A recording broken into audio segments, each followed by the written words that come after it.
Furious Alex Armstrong ripped into a former Labour advisor over her incendiary stance on grooming gangs, as she yelled, "Will you let me finish?"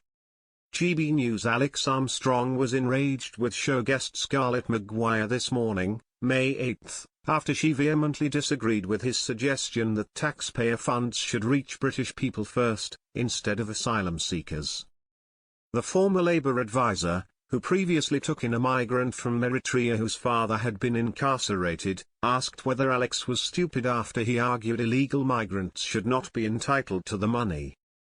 He pointed out that victims of grooming gangs would not receive any compensation from the British government, but that £4 million per day was being sent on housing those who arrived illegally on small boats, but Maguire insisted he was missing the point. She claimed that the money used to cater for asylum seekers is derived from the international aid budget, and that if it wasn't being spent at home, it would go to Africa. However, Alex shot back, "Who pays international aid? It's our taxes. The budget should go to British people first. Why are we spending it on those things when we are telling victims of rape gangs that they can't have any compensation?" he quizzed. However, Maguire replied, "Are you stupid?" She had earlier raged that Alex was talking over her, yelling, "Can you let me finish a sentence?" as the impassioned pair shouted over each other to get their points across.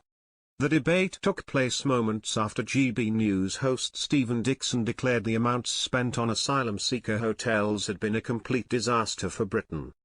Estimated costs have tripled to £4 million a day since the contracts were signed in 2019.